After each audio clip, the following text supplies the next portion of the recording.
What's up? Welcome to the... Oh, let's switch scenes. No, it's the same scene. Nuh-uh. This is my off-air scene. Is it zoomed in?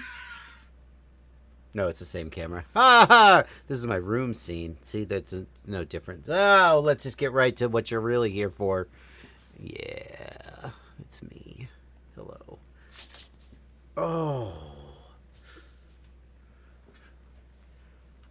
The last time I wore this shirt on stream, people asked where they could buy it. And the answer is you can't. Before you ask, you can't have it. You can't buy it. I made it. I made it. I saw this picture and I was like, I can put that on a t-shirt. I'll tell you the truth. I'll actually tell you the truth behind this shirt. I saw this graphic and I was like, that's kind of a cool graphic. I realized that some of you watching this think this is not cool, and it's not. Set that aside for a minute. I was like, oh, that's kind of a cool graphic. I kind of dig that graphic. But then it had a company's logo on the shirt. Some company was using this. This is just a publicly available photograph that, so you can get it from freaking Getty Images or Reuters or, where you get it from. You can license it. So some company had taken this graphic, shrunk it down, and they put their logo across it. And I was like, that's kind of cool, but I don't give a shit about this company. And then I was like, wait a minute. I reverse image searched the image, found the image online, went to like some t-shirt company that'll just print you off, a t-shirt randomly, and just uploaded the image. I was like, yeah. So this is more about like kind of a little bit of an FU to the company who was like, see this cool graphic? You got to advertise our company if you want it. And I was like, no, I don't. I have the internet. I have the power. I'm going to make it happen. Have I worn this shirt in public? No, I have worn it on 2 live streams. Just to be cute. Just to be cute. I do have to say, though. I mean, frickin' zip ties, man! Frickin' zip ties holding the battery on! No battery strap! Just zip ties! I can't tell you how many times I've looked at people's build and gone, you need to build professionally. You need to take some pride in your work. And these SOBs are frickin' strapping things to drones with zip ties. I guess if you only expect to crash it once, the rules are different. Anyway, that's not what we're here for. Welcome to the live stream. Welcome to the live stream. We're going to answer questions. We're going to answer your questions. I have strapped things to drones with zip ties many times, and usually they didn't stay attached. And that was a problem for me. Blunty's queuing up the questions. Blunty, hey, how you doing, man? Say hi to the people. No, I'm working. All right, how's it going? Oh, sorry. Hello. Blunty is working. He's queuing up the questions. Blunty and I both, like 10 minutes before the stream started, I was like, hey, how's it going? And he was like, going good. And then we just kind of didn't say another thing for 10 minutes. I think I don't know about you. I was a little tired. But then I hear the frickin' Vengeant music start. I get a couple sips of old Buffalo Trace in me. Buffalo Trace is not that great. It's okay. It's not okay. Someone gave me a bottle of Buffalo Trace as a gift. I suppose I shouldn't shit talk it. Thank you, sir, who gifted me a bottle of Buffalo Trace. Maybe it's great. I realize you never speak ill of a gift. Never look a gift horse in them. Never look a gift bottle of bourbon in your mouth. Put it in your mouth, but don't look at it after you do it.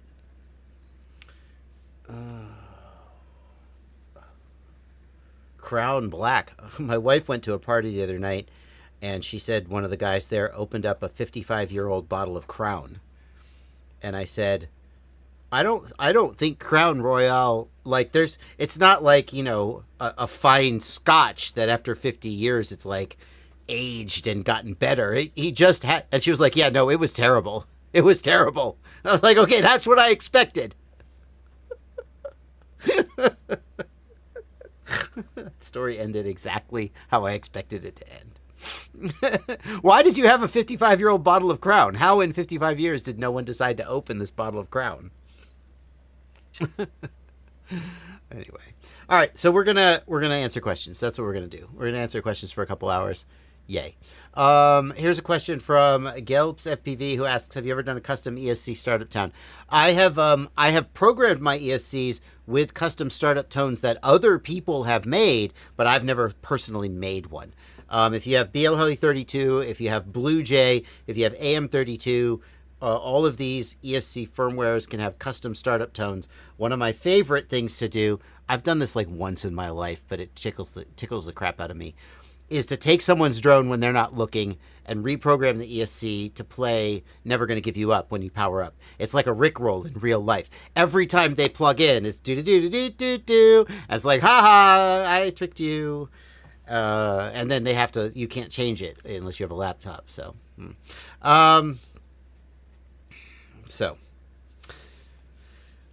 I have done that, but I've never made my own. That sounds like a lot of work. I like to just take other people's work. That's out of context. I don't steal other people's work. I make my own work, and other people steal it from me. Yeah, that's right. I'm the victim here. I swear to God, I have had 2 sips of this. I don't know. I just like, I'm feeling loose tonight, and I've only had, like, that's all it takes for me. Okay, one more story from this party. So if you go to parties where there are adults, and adults cover your kids' ears, I'll try and be as circumspect as I can. Sometimes adults imbibe of liquids that cause them to have more fun. And you can buy a breathalyzer. You can just go on Amazon and buy a breathalyzer. And if you're going to be at a party where adults will be imbibing, it's really fun to buy a breathalyzer. Now, is this like a medical grade breathalyzer? No, because they're like $30. So like, how good is it? I don't know. But then once you're all a couple sheets to the wind, you pass the breathalyzer around and you see what everybody's blood alcohol level is, and it's a hoot. The blood alcohol level that's legal to drive in the U.S. is 0.08, I believe, in most places, most states. I guess not all. 0.08 is pretty common. That is wildly too drunk, according to these informal results. Because there were people who were definitely not okay to drive, like blowing a 0.04. And again, I don't know if this breathalyzer is accurate or not, but if it is accurate, 0.08 is really not okay. So, my wife's exact words were, if you got a DUI and you blew over a 0.08, like, you were so far gone. So, I don't know. Maybe the breathalyzer was inaccurate. I mean, it's certainly possible. It was only $30. Are ESCs reversible? Do you just have to configure it in Betaflight to make sure they rotate the right way? ESCs are reversible. And in Betaflight, if you're using Betaflight like 4 or 5, I don't know when they started doing this, but if you're using the right version of Betaflight, ESCs, Betaflight can just reverse the ESCs for you using the motor direction wizard. If not, you can do it in the software. But yeah, they have to be rotating the right way. Yeah. Basically, all ESCs are reversible. Now, not all ESCs support D-Shot, and so on some of them, in order to reverse them, you have to jump through a few more hoops. Although, if you're using an ESC with a multi-rotor and it doesn't support D-Shot, don't use that ESC, period. So, that's what I would say. Dimitri, thank you I think you super chatted me, but I can't see what your super chat was. There's just this image off to the side. Anyway, Dimitri is a patron, though. I could tell because he's in the Discord server. So thank you for the support, Dimitri. Dimitri says, thank you for supporting the drone community. I would like to know your opinion about the drone build in this video, specifically regarding the following recommendations for making clean video. Using a dedicated LC filter, using redundant ground and power wires from the battery to the flight controller in the VTX, powering the camera from the power regulator on the VTX, yada, yada, yada. I'm going to show this video. The video, because I think some of you guys will want to go watch the video. It is best FPV video ever, video fix that almost looked digital. Okay, so first of all, this video is 5 years old, so we got to give props off a little bit of slack. But when I see a title like Best Video Ever, Analog Video that almost looks digital, I'm like, calm down. Calm down. Okay? Calm down. That's a little clickbaity. Okay? But that's, you got to play the game. I get it. Analog video doesn't look almost digital. Shut up. Okay. Now, let's take a look at this almost digital video. Let's just see how good it is, bro. Is it good? Okay, YouTube is really screwing it up here. YouTube's not doing us any favors. Can I make sure I'm in high def? You got all this pixelation here. I don't know. Like, it looks good. I got some... Is this the before? Because I got some shimmer or some, like... yeah, you can see some, like... Whoop, you know, flickering. Not flickering exactly. Like... Okay. Yeah, looks nice. Oh, is this the after? I don't know. I'm not listening to the audio because I don't want to get a copy strike or anything. Yeah. Okay. So, is there any more? Is there any more footage? No, he's going to show how you did it. Okay, so here's the thing. Here's what I think about this. All of the things in the video, using a dedicated LC filter, using redundant ground and power wires from the battery to the flight controller and the VTX, etc., etc., etc. All of these things can clean up the video. Okay? Some of them work sometimes and not other times. Okay? Like having redundant power, separate parallel power and ground wires. Sometimes that's good, and sometimes it creates a ground loop. Like, it just depends. Well, having a V won't create a ground loop. But the question that, but all of these things can make the video better, right? They don't always, but they can. So why don't we do all these things? And the answer is that most of the time, the reason the video is bad, what you're doing in all those situations is giving clean video signal to the video transmitter, okay? You're making sure that the video transmitter gets the cleanest video signal it can. And then what happens next? Here's the problem. What happens after you feed a wonderful, clean video signal into the video transmitter? It sends it out over the air. And then it gets all screwed up. Right? Because it gets broadcast through the air and it bounces around. And it bounces off the trees and the buildings and the such and such. So, in this case, this video looks very clean. It does. But it's because he's flying. He's 50 feet away from himself. If he flies behind a building, the video will break up and get staticky. And nothing you do with like an LC filter and all that stuff is going to change that. So the question is, why don't we do all these things? And the answer is, as usual, convenience. LC filters, it's just another thing to solder on your drone and buy.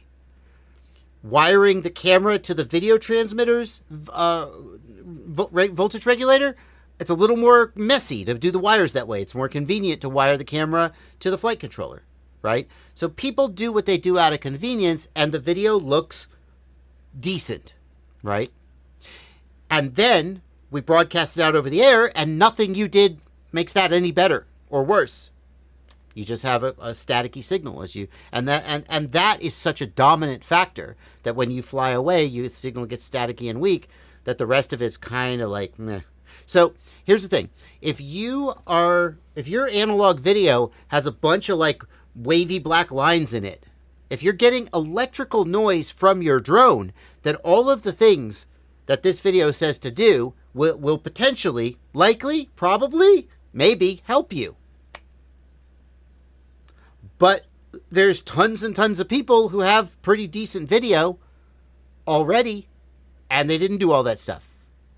And so, like, everybody just rolls the dice. But I really want to make sure you understand that right now, this video looks so good because he's right there next to himself at no distance with a nice, strong video transmitter. And the LC filter and all the stuff he's doing in the video won't make your video this clear once you get at distance, once you get behind an obstacle, because this is all giving the video transmitter the cleanest signal possible, but then ultimately the video transmitter transmits that out in the air, and then you're just at the mercy of physics and the environment. Okay. That's what I think about that. Zip ties and bourbon. It's a good night. It's a good night, right? We're talking about zip ties and bourbon. It's Monday night though, so we can't really. That's not a good Monday. That's like a good Friday night, Saturday night, maybe Sunday morning, if you're up late. Oh, sorry, parents, cover your kids' ears. Are there any analog bay to HDMI or AV adapters? Hoverfish, if you want to take an analog signal and output it via HDMI, there are devices that will do it. They're terrible. I'm going to tell you one that I think is good, though. So the reason the devices that do it are terrible is, like, if I just go to Amazon, hold on, let me bring up Amazon here. If I just go to Amazon and I type composite to HDMI converter, boom, here we go. $10. What a deal. $10 freaking dollars for this thing. Don't buy this. So this is a CVBS input signal. That's exactly what your analog goggle module puts out. Just forget the audio. You don't need to worry about that. CVBS in. You'll just need a little bit of an adapter to adapt the 3.5 millimeter jack to an RCA plug. Boom, HDMI out. This will work. But the problem is that these devices assume that they're getting a nice, clean CVBS signal from like a VCR or a DVD player, God forbid. An old DVD player that doesn't have HDMI out or something. No one knows what a DVD player is anymore. Kids, do you remember DVDs? I'm old. And the problem, I've used one of these. I know this. I speak from experience. I tried to do a live stream once using something like this. The minute the FPV feed breaks up even a little bit, this thing just goes to blue screen. It's useless. It's basically useless. So what do?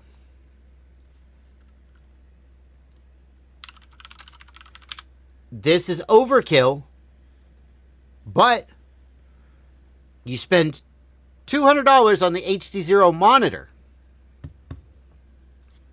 Oh, wait. Or the HD0 box goggles if you prefer. Now, those are $300. Or the full HD0 goggles if you want to spend like $600. You buy, but if all you want is a decent HDMI out for your analog feed, the HD0 monitor is the cheapest way to do it properly. Because this thing will lock in on that analog signal, and it will never go to blue screen. You get static, it'll output static. It's very good at that.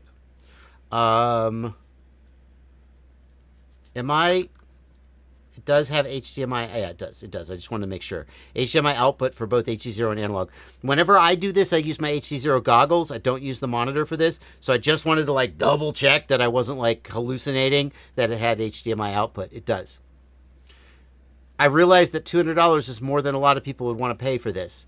But if you cheap out and buy one of those converter boxes, you will be very disappointed. Unless you just are never that far away from yourself. It just blue screens constantly.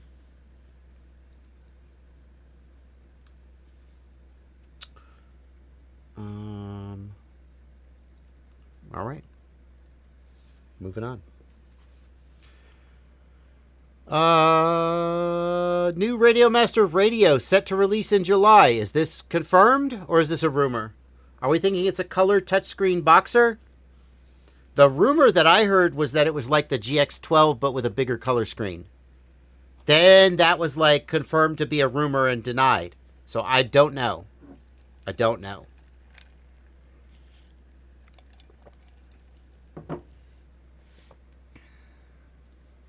I think we don't know. I did ask when the Jumper T15 came out. I asked, oh, they released a teaser video? Where is it? Somebody link me to it. I want to see it.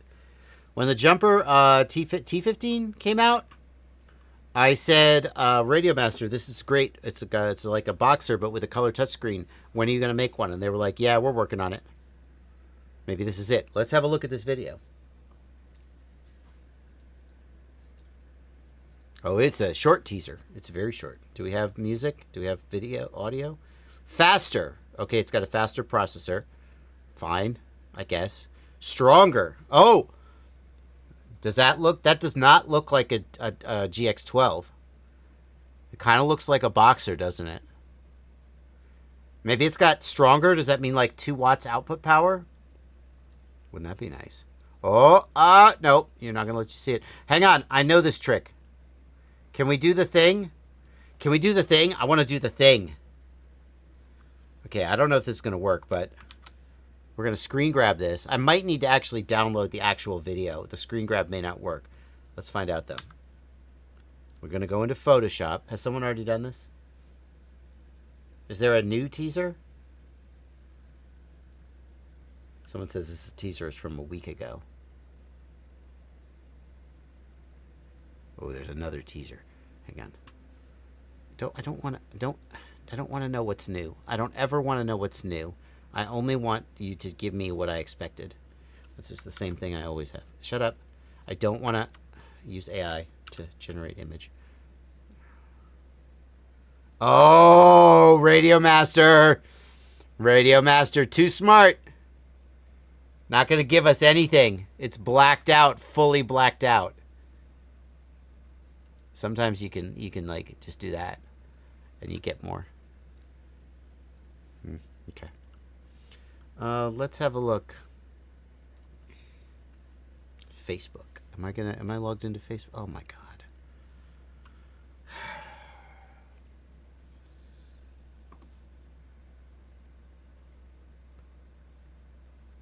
Oh my God. I have to frickin' 2-factor this BS.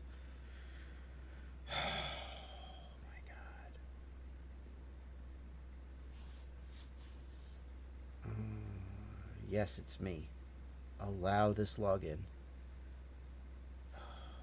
How is Facebook so annoying and so ubiquitous at the same time? I don't know. Trust this device. I don't show notifications. Yes, trust this device. Can I frickin' see my... Oh, here we go. It's the same trailer. It's the same one. All that for nothing. New gimbals? I mean, it's... Oh, color touchscreen confirmed. Color touchscreen Boxer confirmed. No, I'm joking. Don't. Bardwell confirmed it. I'm just looking at the same trailer you're looking at. The freaking AG01 gimbals are so good. I'm not sure why you would improve on them, but okay. Let's knock out a couple of these super chats that have come in. Whoa, I clicked on the wrong thing. Oh, well. What's your opinion on using goggles with simulator? How comparable to reality is it? I don't think that it's really worth using goggles with the simulator. I think you learn what you need to learn by using the screen, and like wearing the goggles for an extended period of time is kind of a hassle. I'm not convinced it's like that much more, like it is objectively more immersive, but like to what end? Like I do fine just looking at a screen. I don't feel like transitioning from screen to goggles is like, oh, that's the thing that's going to make the difference. And I personally find it a little annoying. Like I've got the goggles, because I have done it. I've got the goggles on. I've got the controller in my hand. I'm flying. I got a reset button map so I can reset. And then I want to change maps, right? Or I want to real quick answer a Discord message. So now I lift up the goggles. Doodly doodly doot. You know, I like, okay, like you technically could do that in the goggles, but I don't know. I don't. How comparable to reality is it? It's as comparable as a simulator always is, which is to say, like, 80% accurate at best, but still very useful. The value of simulators is not their raw accuracy. Like, When you go and you do iRacing and you're racing in a car in like a full cockpit simulator, it's fairly accurate, right? Like you don't actually have G-forces, but like a lot of things are accurate, you know? I think that FPV simulators are like less accurate than like iRacing car simulator is, but it's all still useful because there's still skills that you're working. So I don't think the accuracy is like the point. I don't use goggles. I think it's kind of cumbersome for very little benefit. But if you want to use them, by all means. Okay, super chats. Thanks for all your guidance, says Grant Lubert. Grant Lubert, thank you for a $10 super chat. Grant, I am planning a trip to Colorado in August, and I haven't flown at altitude. Any tips besides higher pitched props? I'm new to the hobby, flying a 5-inch. Here's the thing, Grant. You are correct that flying at higher altitude means your drone will make less thrust. It'll be less powerful. Now, if you really cared, you would adjust your PID tune for the different altitudes. Don't do that. It's not worth it. But if you really cared, you would use a higher kV motor at higher altitude. Don't do that. You're not going to swap all your motors. You're right, though, that the single biggest thing you can do to compensate for the thinner air at altitude is use a higher pitched prop. Highly recommend doing that. It's very easy. You go from a low pitch prop to a high pitch prop, and basically it cancels out the effect of the altitude. I mean, obviously not perfectly, but that's the thing to do. You nailed it. No other really major suggestions. I just wanted to share my story, says Dean Kostler. Thank you for $5. Dean?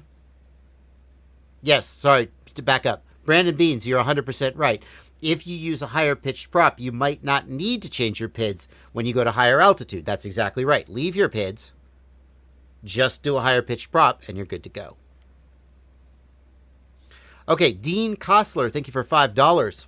Dean says, I just wanted to share my story on how I fried my flight controller. And the answer is I was stupid and I soldered the video wire from my VTX onto my VBAT and the flight controller didn't like it. Well, it's weird to me that fried your flight controller, but hey, who knows? I would think that would fry your video transmitter. But anyway, yeah, when you solder the wrong wire in the wrong place, especially VBAT, you can fry things. So I'm sorry that happened. I'm sorry that happened to you. Be more careful next time. Take it as a lesson. Before I smoke check the first time, I'm always a little paranoid about my red and my black wires specifically. You know? So I guess that was a yellow wire. I've got 1,000 rupees here from Total Warrior. Total Warrior leaving tons of super chats lately. I don't know how else to put it. Do you remember my Manta Pro from 2 streams ago? There's something a bit odd about it. Its motors sound and not re. What could be wrong? I'm sorry, is there a better way to ask this? Yes. So Total Warrior, the better way to ask it is with a video link so I can hear the motors. I don't think I can do much with this. I appreciate your super chat. If you would like to email me, just say, hey, this is Total Warrior from the live stream. Here's my video. Send me a recording. But that's what I would need. Just saying and I don't know what that might be. I mean, I can imagine some things it might be, but it's just a pure guess until I hear it. Thank you for the donation. Frosty, thank you for a $10 super chat. If I've got a Walksdale M181 GPS hooked up to a SkyStars F722 HD Pro 4, can't get the magnetometer to turn on in Betaflight 4.6. It just resets to off when I save. Did you flash 4.6 with magnetometer enabled? Check this out. So here's Betaflight 4.6. Let me put my flight controller. Watch out! You're gonna hear a USB noise. Hold on. That's me. That's not you. Let's put this sucker into DFU mode.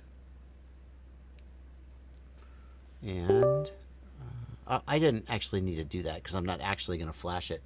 So, doesn't matter, blah, blah, blah. So one of the things I noticed when I was working with Betaflight 4.6 recently is that by default, magnetometer is not included in the build. Look under other options here. Magnetometer is not included in the build. So when you flash Betaflight 4.6, if you intend to use a compass, you need to add magnetometers here. Now, I haven't tested this, but like I know what a magnetometer is. It sure seems like that's removing magnetometers from the build. Yes, okay. Brandon Beans is confirming that. Thank you, Brandon. Yeah, it has been the case in the past that Betaflight always included magnetometers by default, but frankly, a lot of people don't use magnetometers, so they took it out. So you need to flash with magnetometer enabled. Otherwise, every time you enable magnetometer, it'll just disable itself. And wouldn't it be nice if there was some way for the configurator to say, I can't do this because you didn't flash the right build option, instead of just not doing the thing. But there isn't. So that's the answer to your question, hopefully. Frosty says, I've been pulling my hair out. Yeah, I just by sheer coincidence was using this configurator recently and was just flipping through that list and went, huh, magnetometer's not included. Isn't that weird? And now here we are benefiting from that information. Thank you for $7.99 Australian dollars. Sorry. Can't resist sometimes. Source 1 V5, SpeedyB F405 V3 stack, Emax Eco 3 motors, Betaflight 452 stock tune. Motors sound rough but cool to the touch. All brand new. Possible causes. I'm going to, like, my first guess is that you're using Express LRS. You have a high packet rate, like 250 or higher, and you didn't load the RC Link preset. That will do that. It'll make rough motors. Sometimes it'll make hot motors. So if you are using Express LRS, go to the Presets tab in Betaflight and load the correct RC Link preset for your control link. That's my first guess.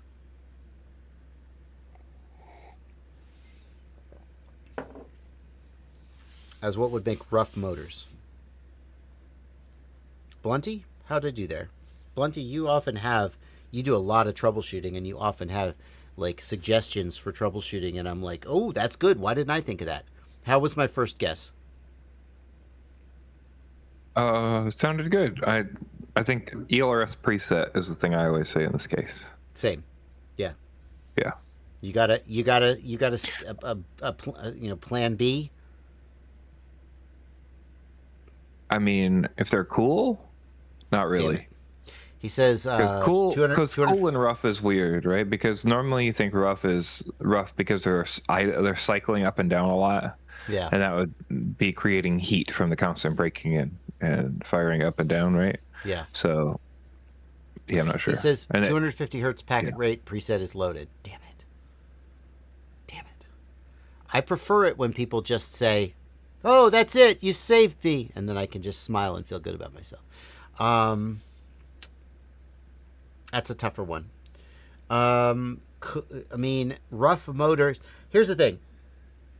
Rough motors, but cool. I probably would just fly it. I'd be like, all right, cool. Sounds rough. Big deal. Unless then there was some other problem, right? I guess I would need a qualifier like how rough. Yeah. Like, yeah, if you're on stock filters and stuff and you have a lot of noise in the gyro, right, you're going to hear rough motors. But typically we would expect, like I was saying, that to create heat because the motors are going to be cycling up and down a lot. So any amount of time should create heat pretty quickly. Yeah, I agree. Oh, V3, you might not have black box, right? Is F405 V3 the one with OSD and black box issues? You have to disable OSD to get black box, right? That is correct. It won't record to the SD card. So what? Yeah, and that alludes to, like, typically, yeah, you would want to try to get black box by disabling OSD, and then seeing if you can figure out black box and then letting someone else look at it, or doing a little bit of research on how to, easily, quickly look at a black box and see what's going on. All right. Well, I'm sorry we don't have a better answer. I'd like to hear it, You can email it to me. I'll tell you. I mean, if you email me a link to a video or you email me a recording somehow, like some kind of a download link, I'll listen to it, and basically it's possible that I'll go, oh no, oh that sound, that's not the motors, that's... But failing that, at the very least I can go, yeah, it sounds okay to me, don't worry about it. Oh, I'm going to do the one, like, some people say sounds rough to indicate props upside down sound. I'm just going to say it out loud. Screaming. There's a lot of new pilots that do not know you're supposed to, the props have an up and a down.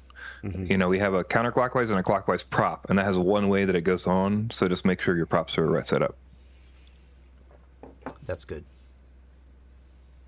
Another 1,000 rupees from Total Warrior. What's your personal favorite 5-inch frame right now? Well, obviously,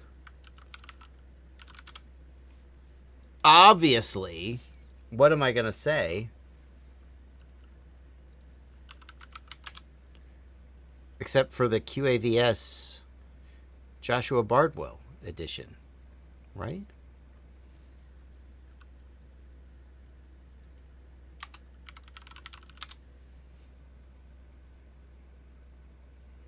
Right?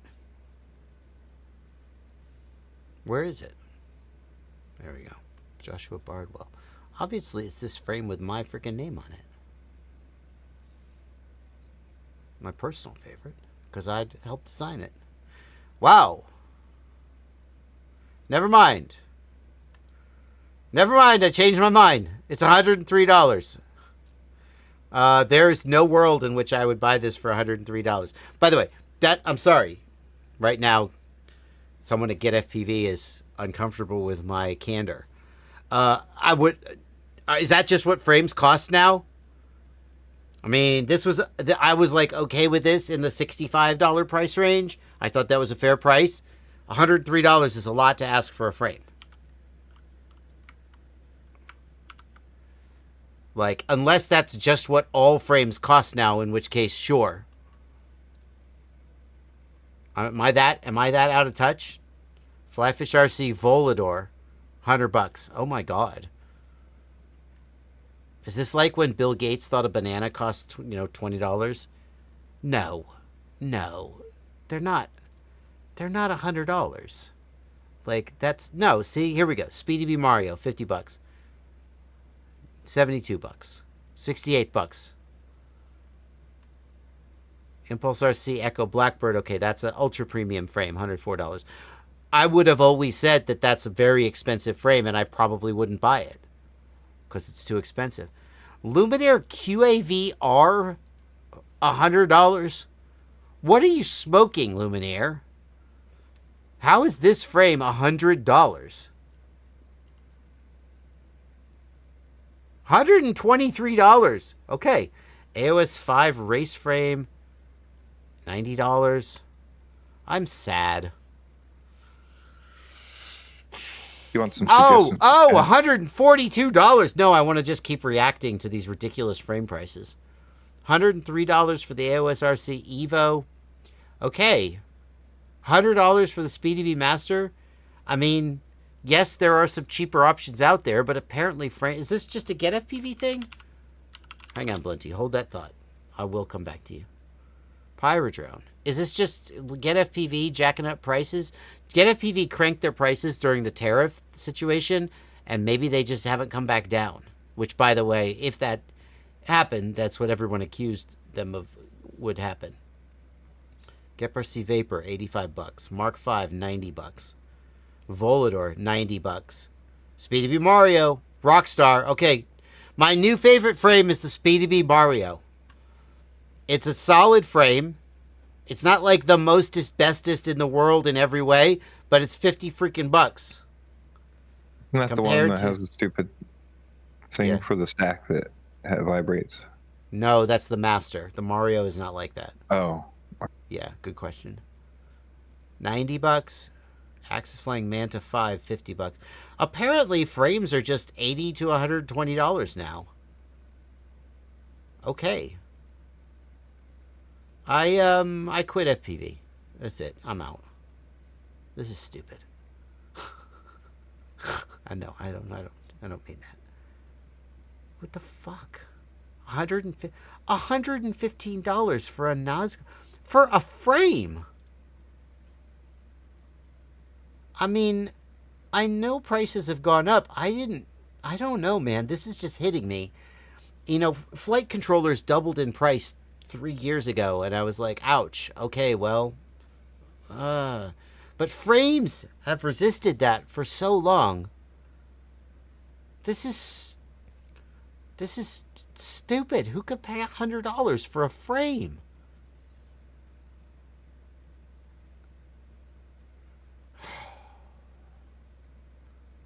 I don't know. Go ahead, Blunty. Suggestions for cheap frames. That's what you're about to do, right? Well, speaking of, I wasn't going to go cheap, but chat seems to, like, a bunch of people still recommended the Echo Blackbird, which is the same price, $105 at Get FPV right now. Yeah. So my frame is at $100 is about middle of the road, in which case I'm, fine with it again. But I have to say, and I'm sorry, in case anybody thinks like, oh, Bardwell's a sellout, he just recommends his own products. I know most people don't think that. I would struggle to, and I can freaking, just on principle, if I wanted to buy a frame for $100, I would just go business expense and swipe the business credit card, and I'd make a video, and the video would pay for the frame, and then that'd be it. I'm saying I can, but just on principle, that hurts me so bad that they're so expensive. The frame shouldn't be that expensive, is what my gut tells me. Go ahead, Blunty. What do they say? You can still get a Source One V3 for $35. Fuck yeah. Why? Why? Because they still have them in stock. Like, why? The thing is, if the other frames went up in price, is it because of tariffs? Is it because they cut the Source 2 in the country? I don't know. I can't make sense out of it. There are still a few good deals in frames. I think the SpeedyBee Mario would be my pick. SpeedyBee Mario coming in at $50 to $70. Not the SpeedyBee Master, but the Mario.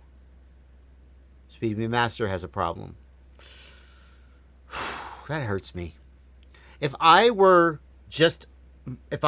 didn't sponsor, if I weren't like, my name wasn't on it, I would 100% buy 2 SpeedyBee Marios over 1 JB QAVS. I like the QAVS. I designed it. I had all the input. It's exactly what I wanted out of a frame. And you asked me to pay $100 for it, and I'm going to be like, ugh. That hurts, and I'm probably going to go buy something else. If I'm a typical person, And that's why they won't hire me to make the QAVS V3. They'll be like, you're a terrible spokesperson. You can't have your name on a product and get paid to promote the product and then say, I wouldn't buy the product, I'd buy something else. You're fired. And I'll be like, yeah, no, I get that. And then I'll be fired. Anyway, go ahead, Blunty. Just for chat to know, every frame I own is a SpeedyBee, is a Source One V3, except for I have a Skyliner that I bought as my second drone ever. Aww, so you don't need to worry about like having an amazing frame. Like the Source One V3 is a great frame. It's a little chunky. It maybe doesn't tune the perfect, but it tunes fine. It flies great. Just so you know. People are asking what was the issue with the SpeedyBee Master. So first of all, William NS says, I built a SpeedyBee Master 3 years later. It flies great. Not everyone who flies the SpeedyBee Master had this problem. Okay. So if you haven't had this problem, that's fine. More power to you. The problem with the SpeedyBee Master is this soft mount that they put in. And the idea is that it protects the stack from vibration. But the problem is that it's too wobbly. And the stack can get excess vibration and have flight problems. As well, the stack is not properly secured in a crash and can have issues where the screws don't hold correctly in a crash. But basically, adding vibration isolation to the entire flight control stack sometimes, not always, but sometimes makes you have worse noise instead of better. And it happened to enough. The other problem is that the front end, it's all coming back to me. The way the front end is designed, it has a tendency to just sort of rip off the front end because of the way the front end sort of torques the plates. Like if you look, oh God, I'm gonna have to go through all this again. If you look, what is it? Yeah, so like, look right here. Do you see there's one screw holding it to the bottom plate? And then it comes up, and there's one screw right here holding it to the top plate. And so in a crash, that front end torques down, and there's no, like if they had a standoff right here, right here.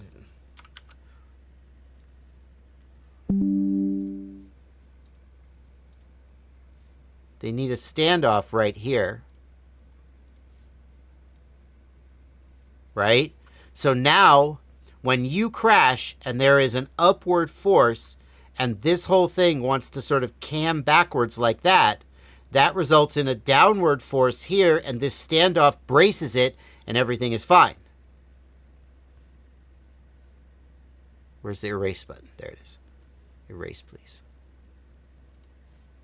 I don't want to erase all markups. I just want to erase... There we go. Why can't I? There we go.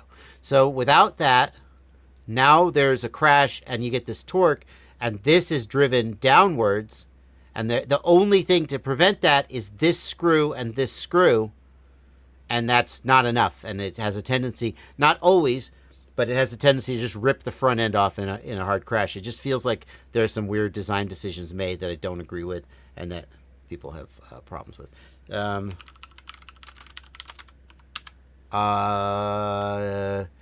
being reminded, thank you, Crazy Rooster. They did fix that in the V2, didn't they? This is the V2. Let's have a look. Did they fix it in the V2? I couldn't remember if it was the Mario or the V2 they fixed it.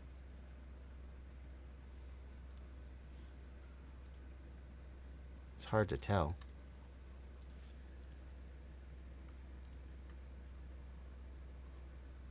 It doesn't look any different. Does it have an internal standoff somewhere? It doesn't look any different to me. Anyway. I also did think I remember them changing it, but maybe it was in the Mario, not the Master. How about this? It looks the same. No, it looks the same. I'm sorry. Anyway. But that's just my personal. Oh, you guys weren't seeing that. I'm sorry. All right, moving on. Thank you, Yamano, for your €1 donation. Yamano asks, what are the best 4-inch or 5-inch drones that you recommend for freestyle and cinematic flying, suitable for beginner? Needs to be compatible with the O4 Air unit. I suggest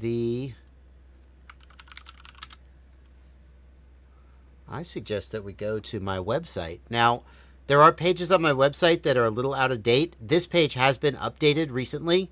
I updated this recently, complete refresh. And so we could go to fpvknowitall.com, the 5-inch freestyle page. Now, you're looking for something with an O4?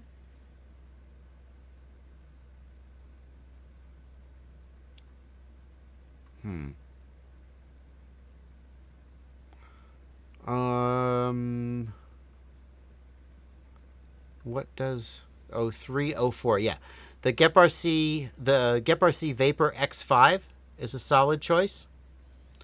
The Nazgul Eco can also be ordered with the 04. So those would be my two go-tos if you're looking at a budget. Now, you said under $300. I'm sorry. The 04 alone costs $200. You're not going to get an 04 bind and fly. for under $300. It's just not going to happen. $429 for the Nazgul, roughly, depending on how you spec it. And I think similar price for the Vapor. Yeah, $420 for the Vapor. So you're in the sub $500 price range, not the sub $300 price range. And that's what you get for choosing DJI. But, you know, that's what you get. Oh, he says, I said with no O4. It needs to be compatible with the O4? Are you going to buy it with analog and then swap the O4 in? I mean, you could buy, if you buy the analog version of those drones, does it come in under $300? I mean, that would still be the choice. That would still be my choice. The Nazgul Eco or the Gepard C Vapor would be my choice. You buy them in analog, check the pricing. I think I don't know if they're under $300, but they're pretty close. Let me look real quick. Vapor X5. Does it even come with analog?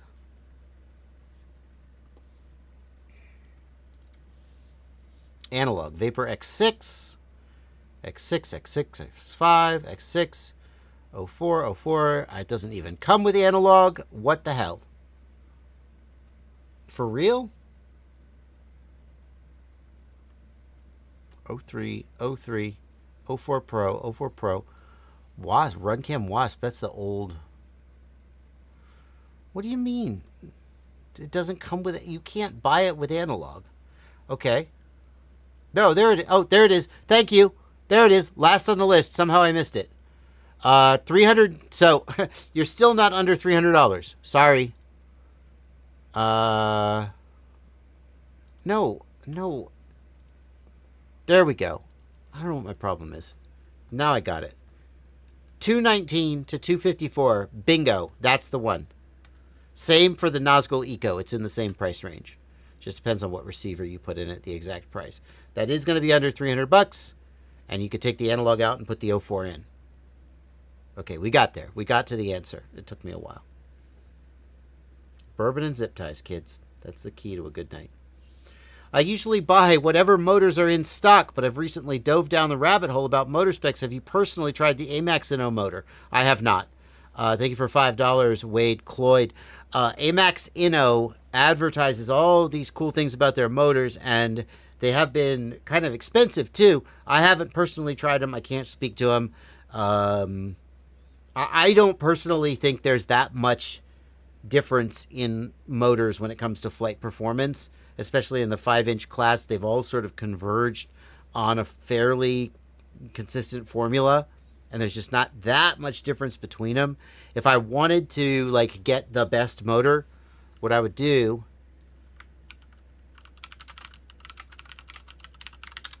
is I would go look at Chris Rosser's motor testing, and I would try to find his 5-inch motor testing, which I'm sure he's done. It's going to take a minute. Who makes the best 5-inch motor? There we go. Now, some of this is a little out of date. This video is from 2 years ago. Okay, so it's somewhat out of date. Maybe there's a newer one. But I would look at some testing like this, which is actually objective, and I would pick a motor that gives me like good results. I would assume that like if RC and Power won the testing, 2 years ago, that they're probably still pretty good, etc. That's what I would do.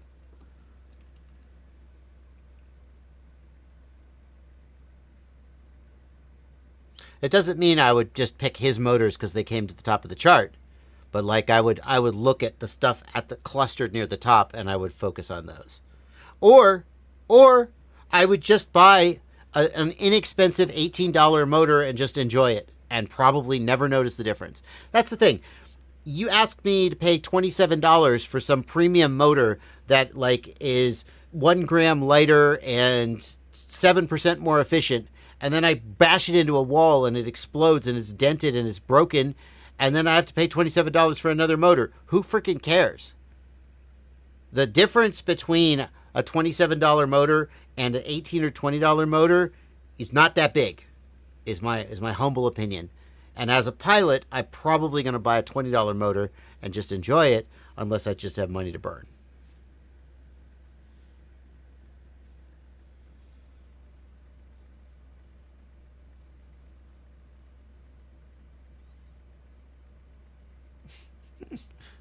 Brandon and Ciati is who are you guys arguing with in the chat?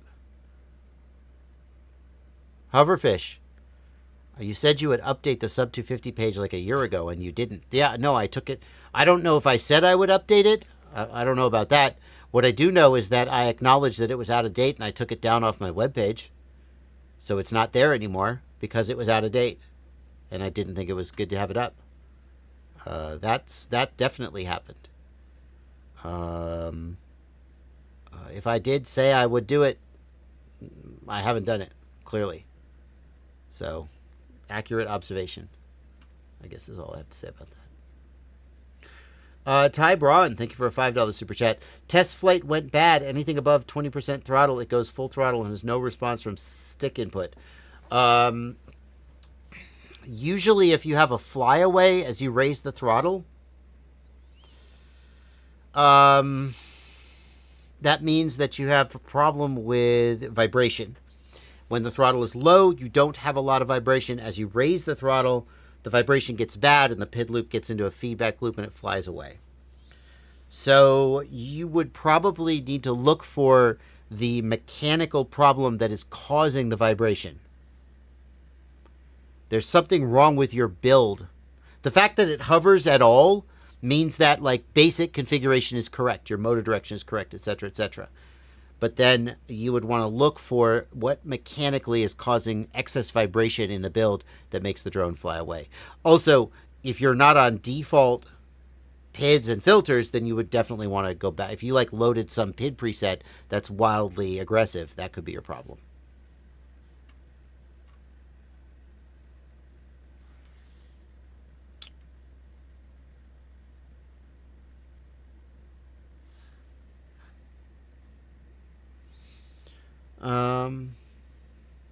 Hopper FPV, thank you for a $5 super chat. To test saving weight on a 3.5-inch sub 250, I removed my receiver and DJI, and my range stinks now. Is this expected?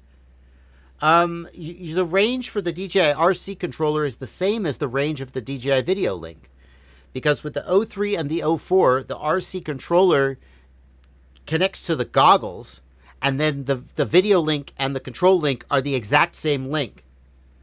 So you say your range stinks now. I don't see how, with the DJI O4 and the DJI RC controller, I don't see how you could fail-safe the control link and still have video. So.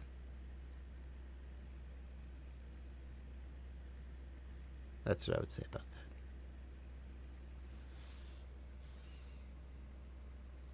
Ever think about making sticker merch? Thank you for $2. 8 fun. Not really. I have some stickers that I made that I give out in certain circumstances, but not really. I'm not that interested in merch. Brandon Billisbach, thank you for a $10 super chat.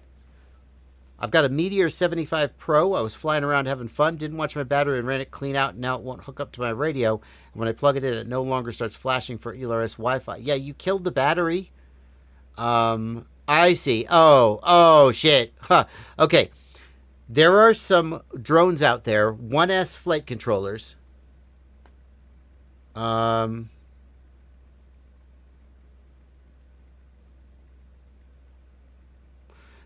if you fully discharge the battery, it wipes the drone's configuration.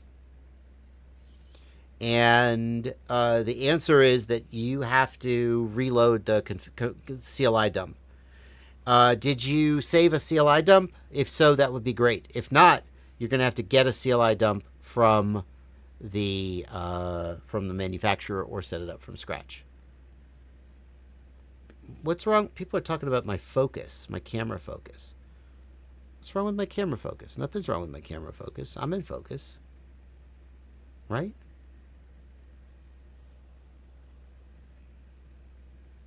Blunty, am I in focus? I don't see why I wouldn't be. Looks like it to me. Yeah, it's tracking. I can see it tracking my eye right there. Yeah, the background is supposed to be fuzzy, just to be clear. Yeah, that's called bokeh. That means I spent a lot of money on this camera.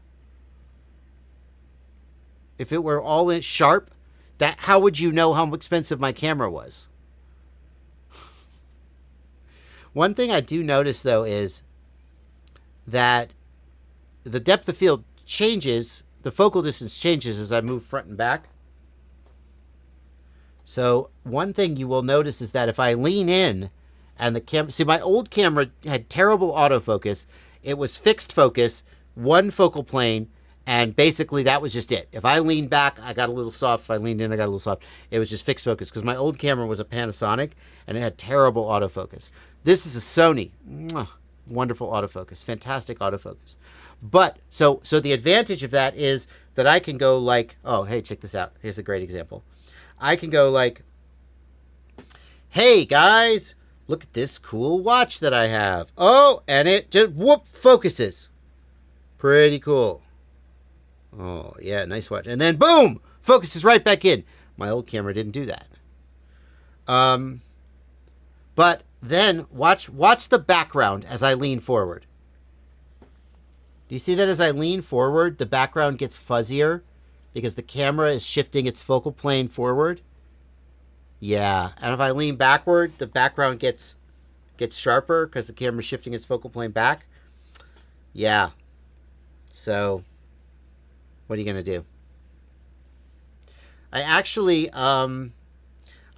could open. This camera's at f2.0 right now. The lens goes to f1.4, but I actually set it to 2.0 because I thought 1.4 made the background look too soft. And it exaggerated that effect even more. And I thought it was a little too distracting.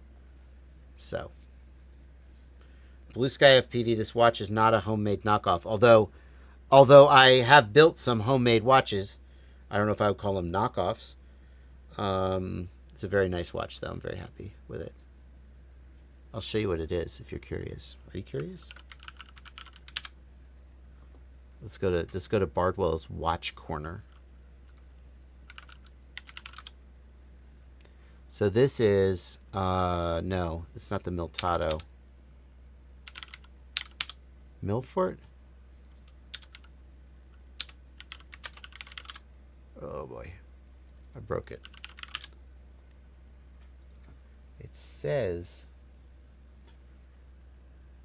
Millifort. There we go.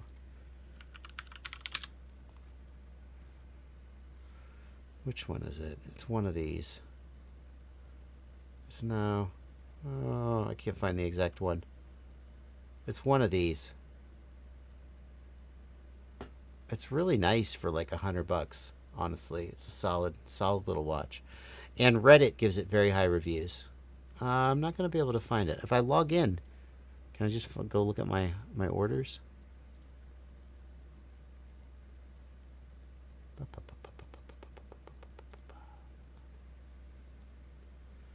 It is reminiscent of a Hamilton khaki, I believe. Yeah, Milfortic M500. There we go. That's the watch. Oh, it's gone up in price. It was cheaper than that when I bought it. That's interesting. I think it was. Anyway, I think it's a Seiko movement internally, so it's like a solid work. It's a workhorse movement. Nobody's gonna be impressed with it, but it'll get the job done. NH38 movement, yeah. And it's a solid little watch. $100, $150 apparently. I'm happy with it. It's on an aftermarket strap, and it looks a lot like a Hamilton khaki, but a Hamilton khaki's like $700. Oh, does it look like a Murph? It looks like a Murph. I'm sorry, not a khaki. It looks like a Murph. Reject all cookies. Yeah, $1,000 watch. So we did not spend $1,000 on a Murph.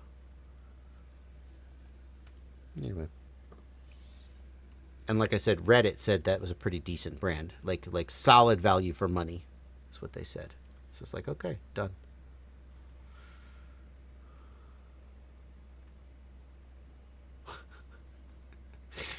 Anyway, camera, watches. Okay, back to work.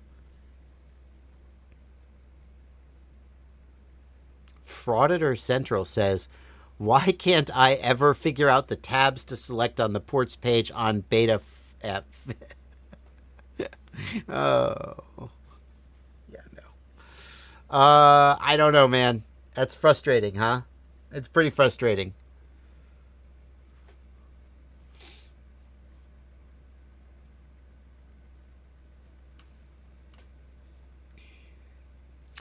Here we go. Question. Total Warrior, thank you for another 1,000 rupees. I got the GEP-RC crossband receiver, so I don't have to mount the DBR4 anymore. Still, the two 915 2.4 antennas are massive on the receiver. How to mount them? You get a 3D print. How to mount two antennas on the Evoke?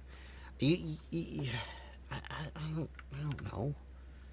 You have to, like, I don't know. I don't know. Get some freaking zip ties. Get a 3D print. Like, you have to just, like, okay, how do we solve this problem? So your first problem is that the Evoke doesn't give you any place to mount the freaking antennas because it's got all this plastic and shit. So the standoffs are not accessible. So, like, if you want to mount an antenna, you can mount one antenna in the back. Oh my God! Every time I come to this stupid website, I hate this website. Oh my God. Anyway. So, like, you got room in the back to mount one antenna, and I probably would mount the second antenna, like, up underneath here, like under the center line, running horizontally. Maybe. I mean, I could just leave the second antenna off and just not have diversity. If the antenna wire is long enough, mount it up underneath the front of the drone. So you got one in the back, one in the front. That's getting good advantage of the diversity.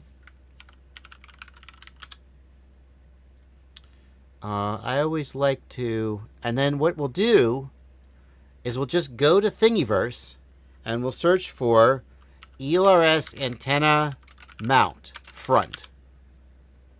Boom. And we'll just look for one that works. That's for the Flyaway Explorer. That doesn't look like it'll work. Will this one work? Maybe. Depends on if it'll fit up underneath there. Right? So we're just going to look. I mean, I could certainly search for iFlight Nazgul, iFlight Evoke ELRS antenna mount. What do we got? Crossfire antenna mount. Nazgul FreeSky R9 antenna mount. iFlight XL5 antenna mount. Right? So we're just going to go to Thingiverse and look for a 3D print that mounts the antenna. Yeah, a Crossfire antenna mount will probably work. Here we go. You know, I probably would look for one that went underneath the front standoffs and mounted on the front.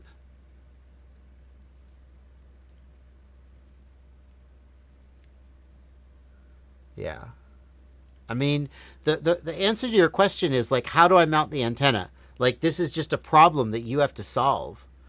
You know, you have to just figure out how to mount it. And, like, so I always just go to a 3D printing and I look for ways that other people have done it. Right?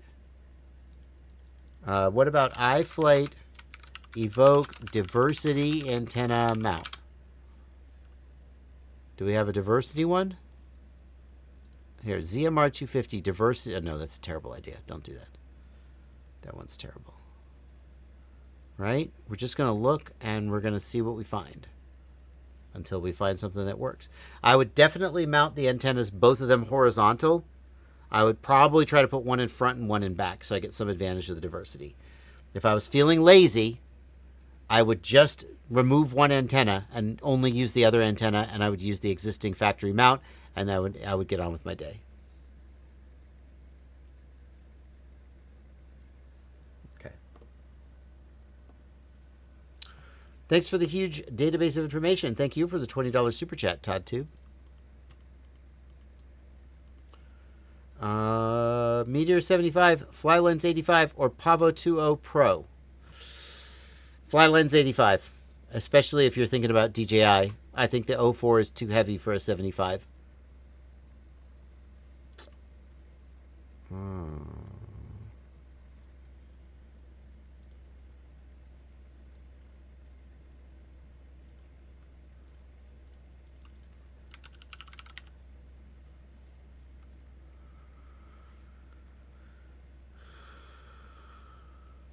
Okay. Oh, we're caught up on super chats. That's nice. Let's go back to the regular chats.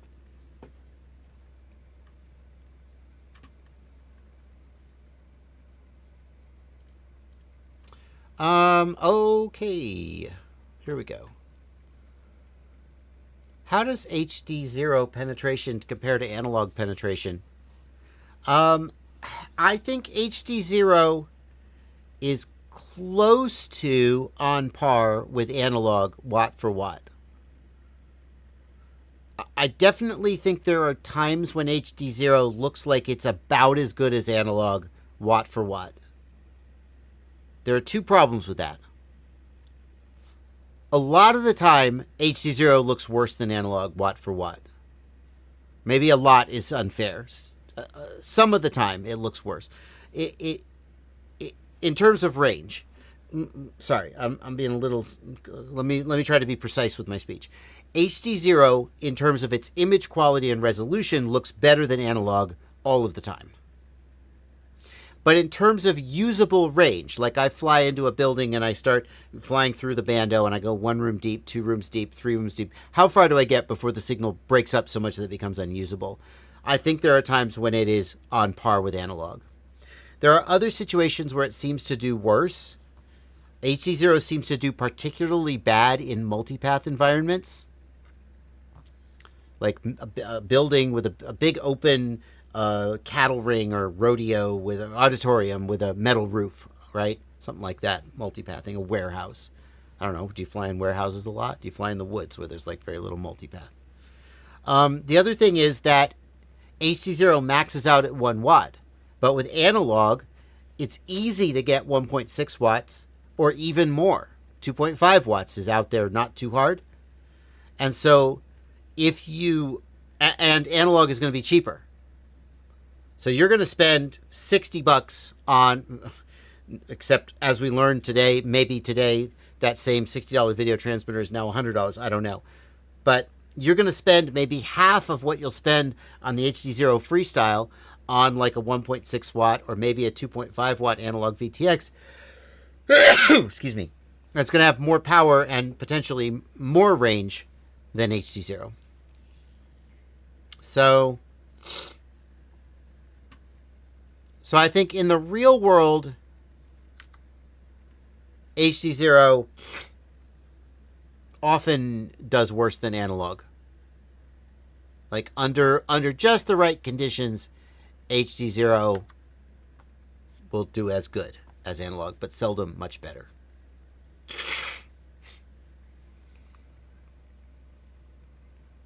So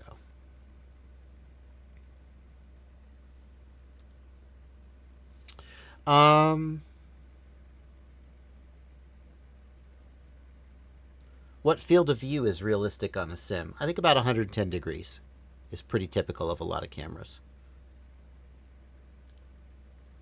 How can I remove the after-flight summary on my quad? I want to be able to save myself by rearming when I hit the disarm switch.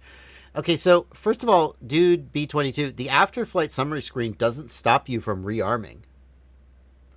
All you got to do is flip the arm switch again and you'll rearm, assuming that the quad is willing to rearm. There are times when you disarm and like if the quad is spinning really bad or something, it'll refuse to rearm. But the after-flight statistics screen doesn't have anything to do with that. If you want to get rid of the after-flight statistics screen, I'm pretty sure you can. If we go to the OSD tab, post-flight statistics, there's no option there to turn it off.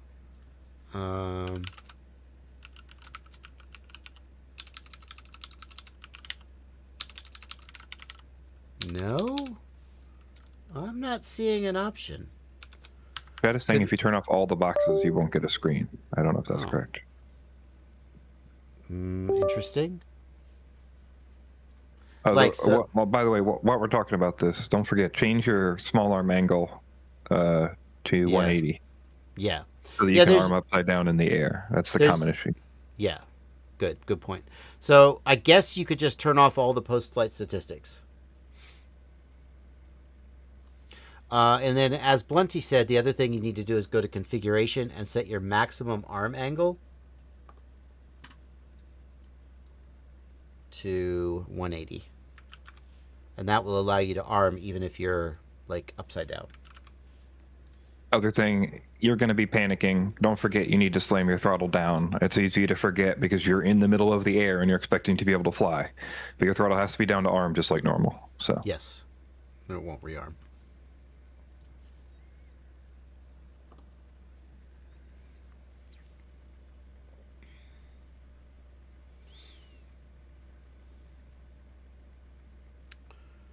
Let's see here.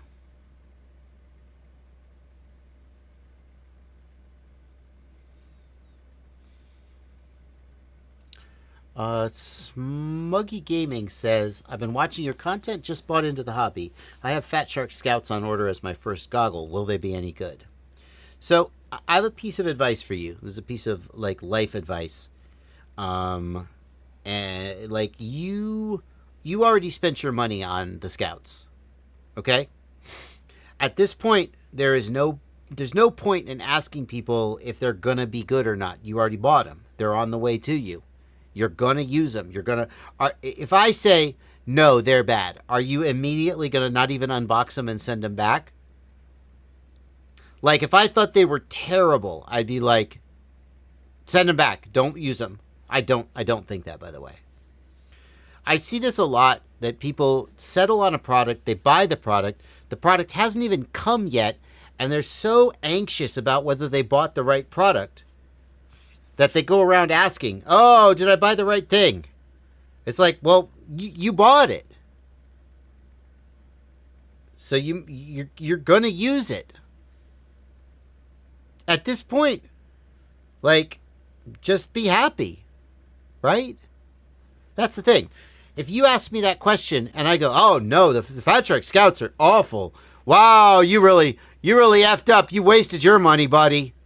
Well, first of all, who the hell am I? Right? You did your research. You spent your money. Should you, if I were to say that, would it be the right thing to do for you to now be like, oh, I got to return these. I got to get my money back. I've done this in my life. I buy something. As soon as I spend my money, I immediately get anxious. And then I find some webpage saying, oh, product X sucks. And I'm like, oh, crap, I bought the wrong thing. Oh, I wonder if I can return it. And like, almost always that's a mistake. Sometimes I find out, oh, crap, I bought the wrong thing. There's a feature I need, and it doesn't have the feature. Or there's just like this showstopper bug. But there's so many people out there on the internet. They're like, worst keyboard ever. Retraction force on the keys is only 2 Newton meters. And this is unacceptable for... And they're like, there's just some snob somewhere nitpicking the product and saying... And a lot of stuff is kind of just in that middle ground where it's not spectacular. It's not terrible. You're going to be okay with spending your money on it. And a year later, you're going to buy something else and it's going to be better. And, you're fine. And my advice would be, as long as, like, the product is not just a total piece of shit, which the Scout goggles are not a total piece of shit, they're fine. There's better stuff out there. It's more expensive. Are you going to be okay with them? Probably. I would rather you just be like, you know what? I'm so excited about my new goggles. They're going to come. I'm going to fly. It's going to be so good. Why are you spending the time while your goggles are coming to you in the mail looking around to second guess yourself? Why are you not spending that time excited about the fun you're going to have when they finally get here? Right? So let's do that. Fatshark Scouts are fine. They're fine. If you came to me and you said, I have X dollars to spend, what should I buy? Would I say Fatshark Scouts? I don't know. You shouldn't care. You should not care what my opinion about them is. Unless I say, oh, sir, you made a big mistake. They are defective in some way, and you should try to get your money back, which I'm not saying. So, you're good. You're good. Enjoy them. There's always something else out there that you could have bought instead that maybe is better on paper, or some dumbass reviewer who's so full of himself says this is the best thing ever and anyone who buys anything else is a loser. Buy my affiliate link down in the below. You're always going to be able to find that, and you'll drive yourself crazy. So just don't.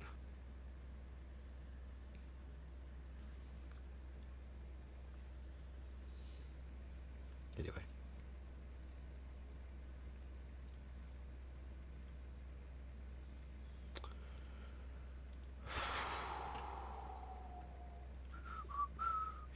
$5 super chat here from V. Valen. Thank you for $5, V. Valen. I'm very new to this hobby by just a few days, but I'm a gamer and I'm extremely sensitive to latency. Should I stay with analog or go to HD0?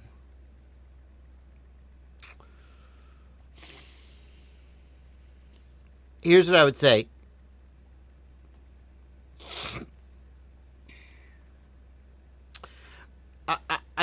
I think the statement that you're a gamer and you're extremely sensitive to latency remains to be seen, because playing an FPS game is not the same as flying a drone in real life. Lots of people are amazing pilots and are and fly higher latency system like DJI. There are what I would call purists out there like Mr. Steele. And I hope that Mr. Steele would not be, I hope he would be proud to be called a purist. I hope he would agree with me that he's a purist. And I just want to be clear, I mean that as a neutral descriptor or a compliment, but certainly not in any kind of negative way. There's guys out there who are purists who even Mr. Steele flies DJI for a lot of his cinematic stuff. Although I think is freestyle drones still analog? I wouldn't be surprised if they were.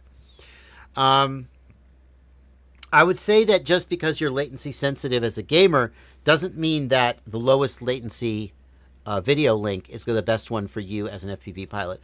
There are other considerations as an FPV pilot, and there are reasons why even very high performance pilots choose control links like DJI that have higher latency. Because here's the thing.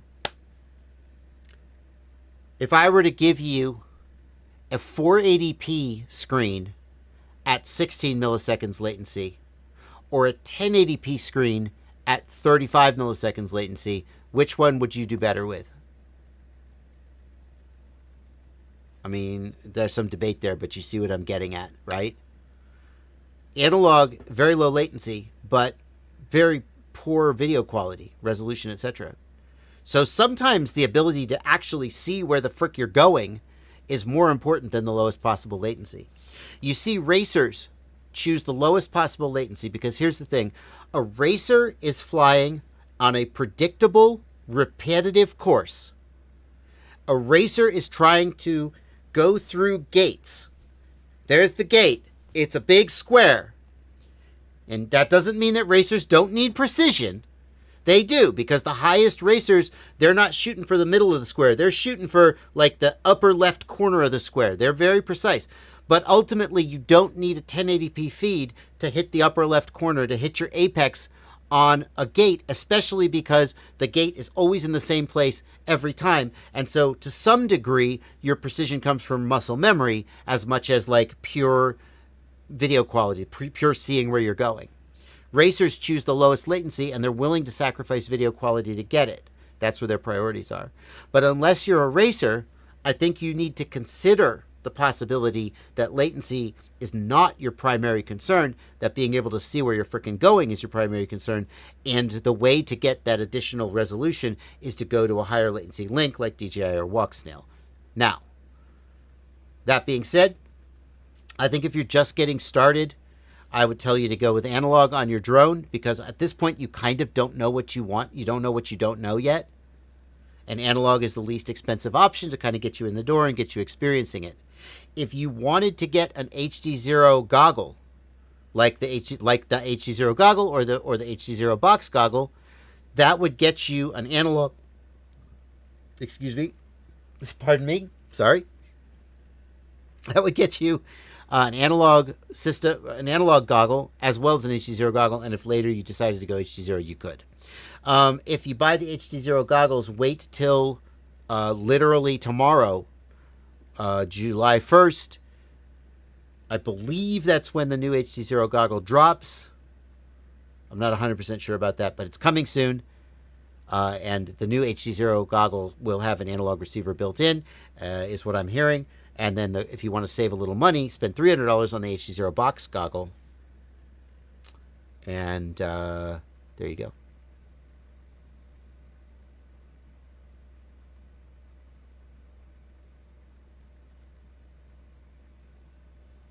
But if you have all the money in the world, you should try somebody's DJI system. Well, you can't, because you can't buy DJI because it's out of stock everywhere because DJI is not shipping it into the United States right now. Never mind. Take it back. Is the Tango 2 still a good option? Oli Sharms. Tango 2 is a good option if you fly Crossfire, but if you want to try Express LRS, I would go a different direction.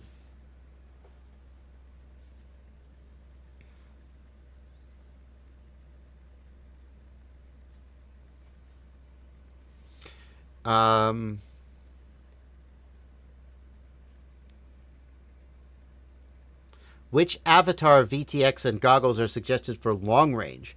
The GT 2-watt video transmitter is the clear choice for long range. I'll pull it up on. You want me to pull it up on screen? I'll pull it on screen, if you like. Walksnail Avatar GT. There you go. GT kit. That's their 2-watt video transmitter. I would also like to point out that on my website, the HD digital system page is another one that I have recently updated. It's got a summary of the different systems, key facts about the systems. And we'll skip the DJI section because you're not doing DJI. And we come to the Walksnail system. The goggles should be the Goggles X. And here we've got information about the VTXs, including the Avatar GT. So you can read up on that. Why is this thumbnail not loading? That's weird. Why is this thumbnail not loading? Weird.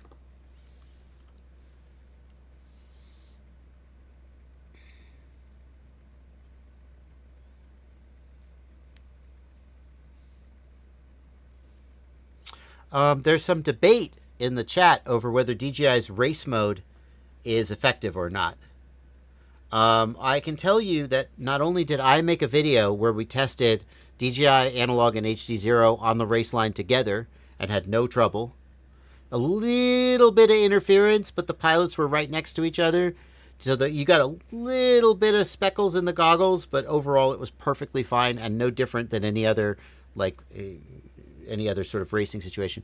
I can also tell you that 533 has run multiple races here in Knoxville with DJI O4, and again, there are little things you got to do.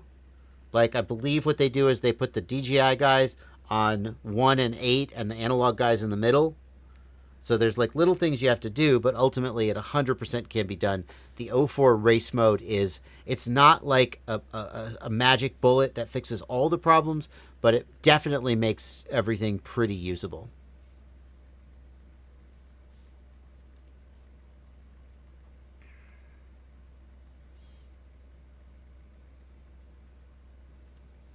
Here is a question from MG. Thank you for £5 in a super chat.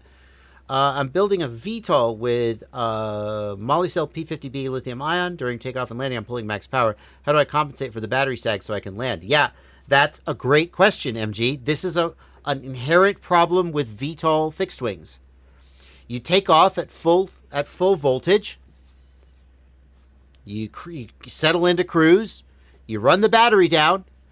And then at the very end of flight, you transition to VTOL, and you're pulling so much current that the battery sags and the aircraft falls out of the sky. How do you solve this problem?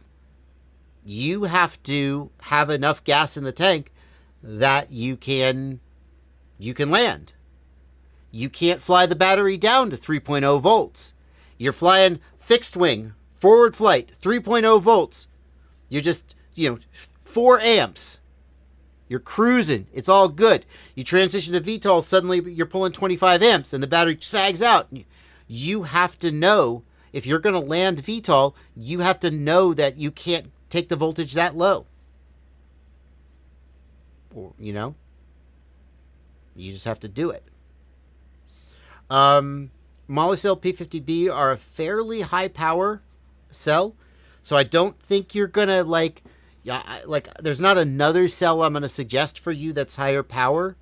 You could certainly go to LiPo, right? But you're using the P50Bs because you want the energy density. If you go to a LiPo, you'll have plenty of power, but you won't be able to fly for near as long, right? You could go parallel. You could have 2 sets of P50Bs in parallel.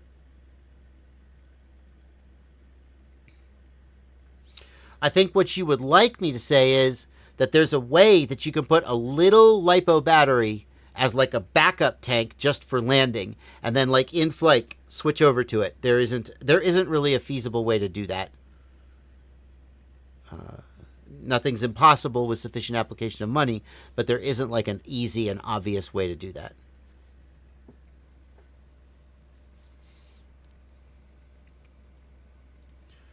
Hopper says, thank you. Link quality alarms and RSSI fixed. I didn't uncheck my RSSI and link quality warnings in the OSD. They are not needed now. Great. I'm glad we solved your problem, Hopper. Thank you for $5.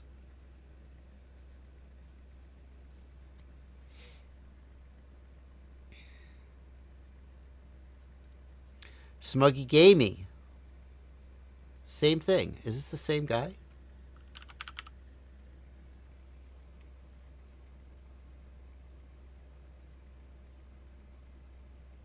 Yeah, it's the same guy, Smuggy Gamey.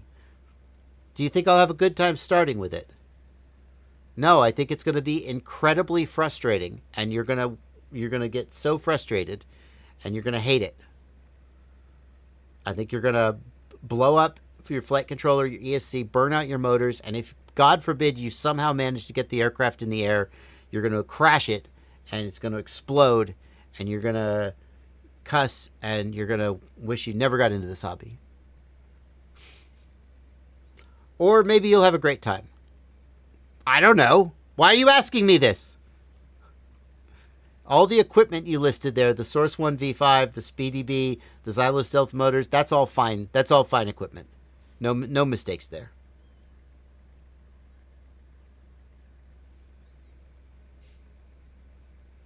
Are box goggles immersive or subpar compared to binocular goggles? For most people, they're subpar. There are some people who find that the single big screen of the box goggles is better for them, especially people with particularly wide or particularly narrow eyes, for whom the IPD of the binocular goggles doesn't really work.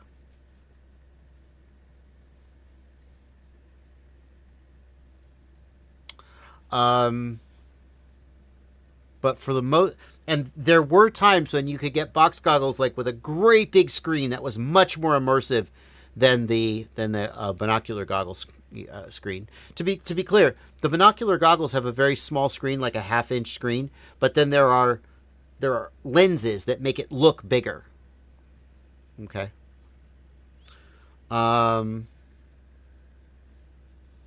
So I think that for most people, binocular goggles give a better, more immersive experience, though.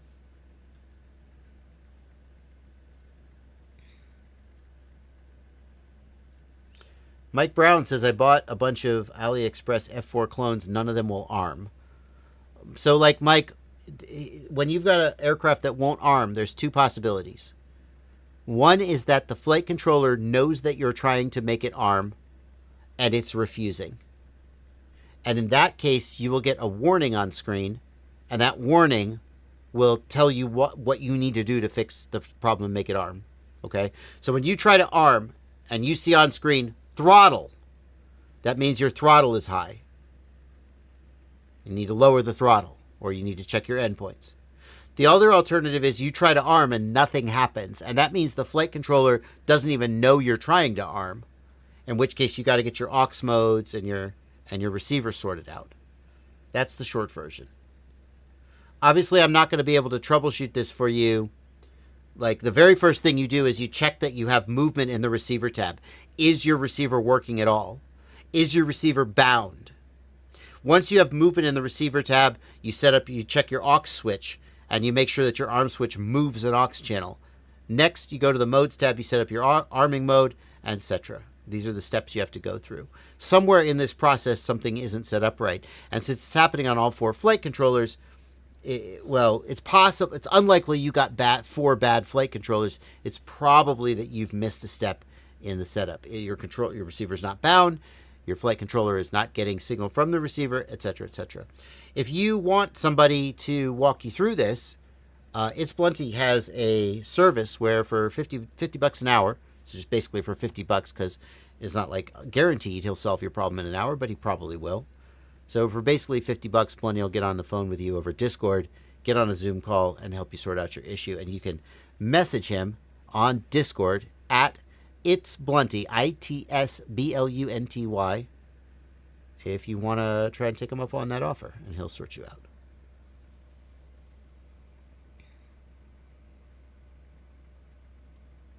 Ooh. Yeah. Thanks. I like that watch. I like it a lot. I wanted like a tool watch. A really basic. All my watches so far have like chronograph function or date complications or both. And I thought I would get one with no complications, no chrono, just a simple little watch to wear, beat around. And then immediately I wanted like something more, obviously, right?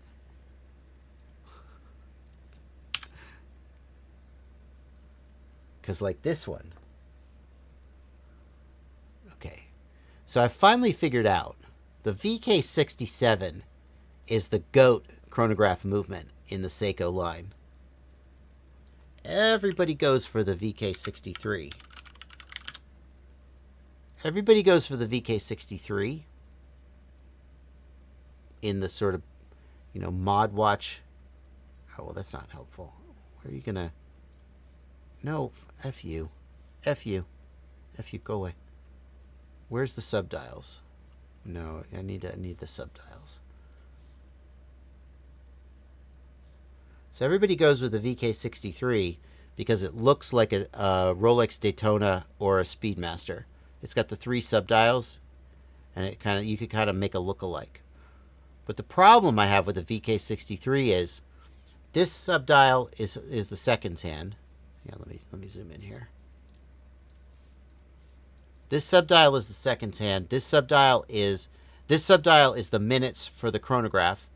And this subdial is a useless 24-hour hour hand, which basically just tells you whether it's day or night, because you could always just look at the hour hand. So this subdial is completely useless. And this subdial should clearly be an hour accumulator for this chronograph. Now, why would you run a chronograph for multiple hours at a time? I don't know. But if you want a third subdial, that's obviously what it should be. You don't need a 24-hour subdial. If this subdial could be set to a different time zone, that would be useful. It can't be. It just matches this hour hand. It's just 24-hour rotation instead of 12-hour, so it's useless. So the VK63 is an inferior movement that just looks like a Daytona or a Speedmaster, and so people like it for that reason. But The VK67. Oh, now the VK67. No, I don't want that. The VK67, first of all, has a different orientation of the subdials. Which, okay. So it doesn't look like a freaking Daytona. Some would say that's a good thing. You got a seconds hand. You got a 60-minute accumulator for the chronograph, and you have a 12-hour accumulator for the chronograph. And that's what it should be. That's what the VK63 should have been. So this is the GOAT right here. And as soon as I bought this watch, and I was like, I'm just going to get a nice simple watch with no chronograph and no date complication. Just a nice simple watch to wear on my wrist. The minute I did that, I found this one. Wait, where's the date? There's a version that has a date. That's what I'm looking for. There we go. That's the one I want. No, not there.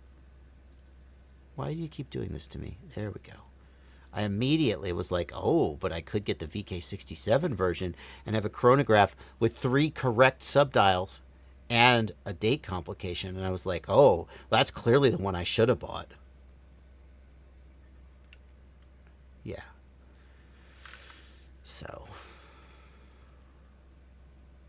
Yeah. VK63. I don't know what they were thinking.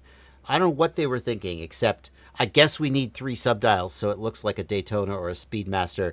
I guess what should this subdial be? I don't effing know. Make it a 24-hour hour hand. There's no freaking reason for a 24-hour hour hand that is set to the same time zone as the main hour hand.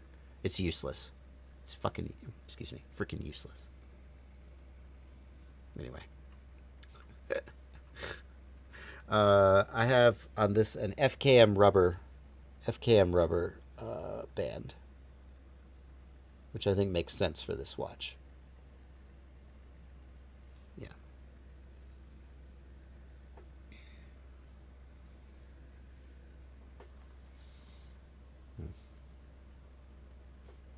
Anyway.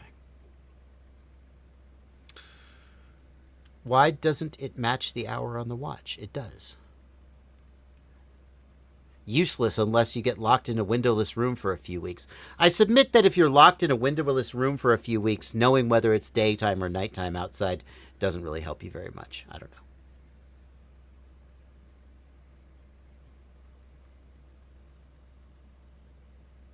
Wearing a watch makes you twice as likely to lose a hand. I'm not a machinist, sir. I don't think it's going to be an issue for me. Smokey Gaming says, thanks for the advice. Thank you for $2 more, Smokey Gaming. Love your build videos. Keep up the good work. Thank you for $10, Angry Turtle. We're coming to the end of the stream. We got 15 minutes left to the end of the stream. So you know what that means. You know what that means, right, Plenty? Well, number one, we talk about watches for 5 minutes. You play Getting Over It. Yeah! And then you read me questions. Actually, I'm pretty sure this is where I left off. I don't know. I may have played since then.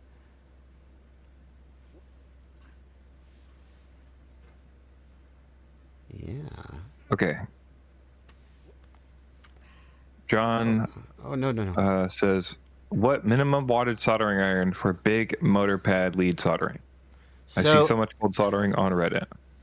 So interestingly, having a high wattage soldering iron will make your iron heat up quickly, but an iron with like a good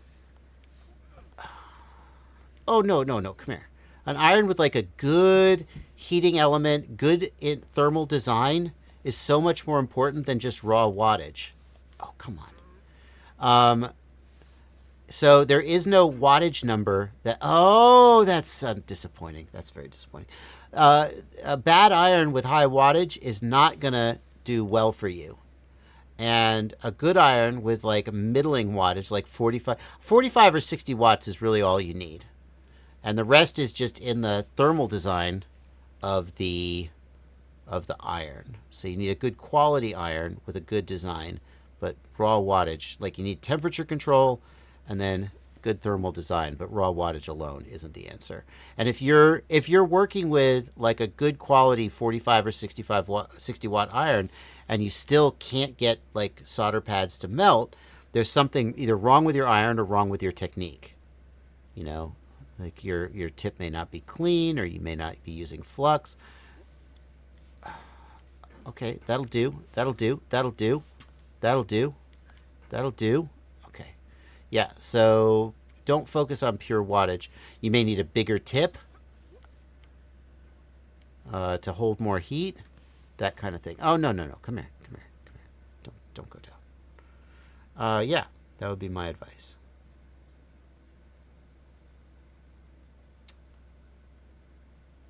Just got a Beta FPV Meteor Pro 65. 10 flights in, the motor came off. All 3 screws came off in flight. Is this a thing everyone knows to check for? Well, you shouldn't ideally have to check your motor screws on a brand new bind and fly. I probably wouldn't. I probably would just go fly it, and if they after just 10 flights, if they came off, I'd be annoyed. Someone out there is going to be like, "Ah, man, you should have checked it." I probably wouldn't, and I'd probably be annoyed that that happened. I would say your chances of getting a refund or something from Beta FPV probably pretty. Come here, you SOB. Probably pretty low, based on that. You never know. Maybe if you're lucky, you can get them to send you a spare motor that you will replace on your own time. And maybe from now on, you'll just double check those screws. You know? You'll be like, oh, I need to do that. But I got to tell you, I wouldn't blame you for not checking them. I assume when I buy a bind and fly that it's going to come out of the box with freaking tight screws. Okay, guys, here we go. Yeah, I think on a Whoop is specifically where I would not check it all the time. Like every other drone I own, I'm checking all the time, right? Like you're crashing and maybe you build it or maybe you bought it, but you're typically checking pretty often. But like a Whoop, I gotta say I'm rarely checking the screws on a Whoop, and maybe I need to do that more. But yeah, I've never lost the motor on a Whoop due to the screws coming loose. Okay, moment of silence. Here we go. Nope. Fail. No. Oh, fail. First, oh, shit. Okay. We happen to have a lot of people here who don't know how this game is working. You're actually using the mouse right now, so for people who don't know. So the mouse, see the little white circle? That's me moving my mouse. And by moving the mouse, I move the hammer. And then if I like put the hammer down here and I push the mouse down, he levers himself up. So this dude's got some wicked wrist strength. And then the hammer can kind of like grab onto things. So like I'm kind of defying physics here, right? But that's just how the game works. And then you can like whip yourself around and you're trying to climb up here. And they call this a rage game, but I find it kind of meditative. Because if you fall, you know, you just keep going. Like I could screw up here and whip myself around accidentally. You have to be really careful with the mouse here and not like accidentally just chuck myself off this freaking thing. See, I almost did it. Here we go. Okay, here we go. So what you got to do here is you got to toss yourself up, and you got to catch the upper side of this rock. But if I just swing wildly and hit right here, I'll throw myself off to the left, and I'll fall way back down, which I don't want to do. So I'm getting pretty good at this one. He said, can I toss myself up there? I'm not sure I would risk that. I'm going to do this the chicken way, the coward's way. The coward's way is to pogo this. Oh, no. The coward's way is to just reach up and grab. And then there's a real subtle art of if you move the mouse too fast, the hammer slips. And if you move it too slow, he's not putting enough pressure on it and it slips. So there's this real subtle art. I'm pretty sure you can pogo this. Oh no, do I come up here and pogo from here? I think I do. Hold on. This is the tough one. Yeah, you pogo from here. Or maybe you can even just reach up. Don't fall. Okay. Now I can reach up here. Okay, I got this. Okay, real slow, because I don't want to throw myself. I want to go nice and slow. Now we're looking good. Okay, now... Okay, we're past the orange jump. So I can still screw this up by pushing myself off the wall there and throwing myself to the side. Oh, God, I almost did it. Oh, that was so close. I almost chucked myself right up the hill.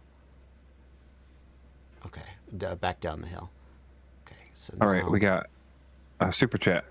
Oh, tell me what the super chat is. I gotta read this. MG says, thoughts on X-Plane 12 with PX4 integration? I have no thoughts about that. I don't even know what that is. I mean, PX4 is Pixhawk flight controller, which is, you know, it's a Pixhawk flight controller. I don't know. X-Plane 12, I don't know what that is.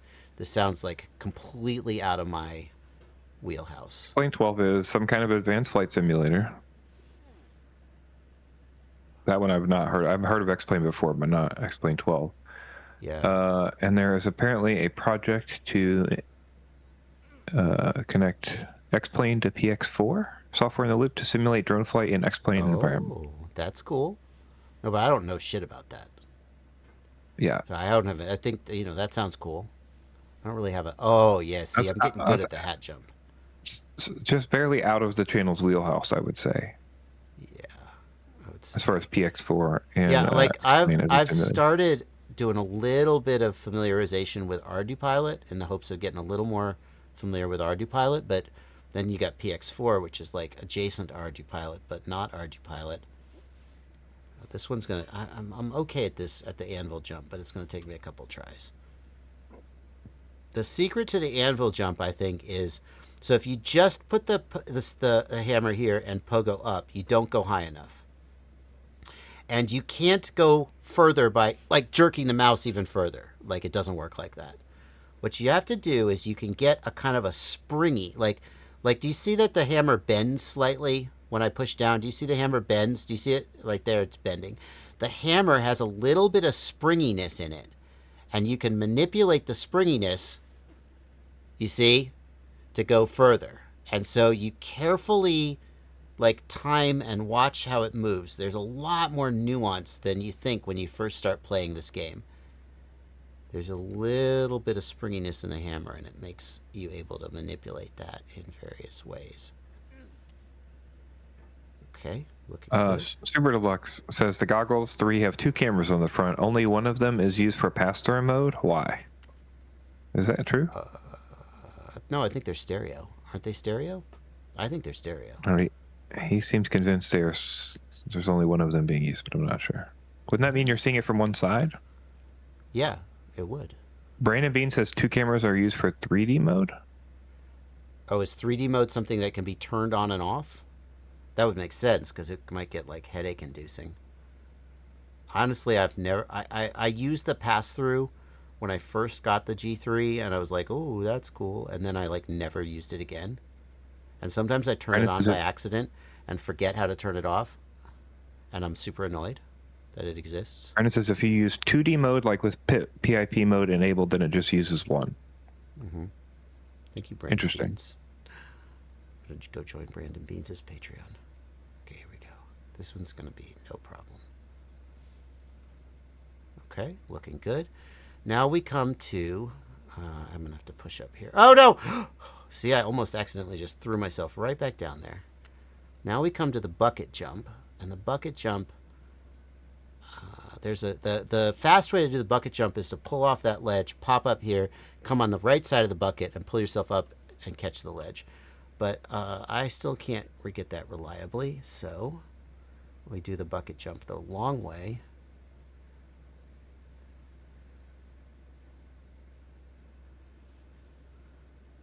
Okay, awesome.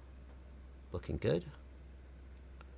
I usually get this on the first try. Okay, I got another question. Oh, yeah, go ahead. Can I fly a 3.5-inch Cinewhoop comfortably inside and outside? I want to build my first drone to film real estate and work-related stuff, but I also like the idea of flying it outside for fun. Yeah, I think that's not out... Oh, don't ride the snake. I think that's not out of the question. he's gonna have to fly it slowly and carefully indoors, and it's gonna make a lot of wind, so it's like gonna blow stuff around. But I think that's not out of the question. Inside and outside.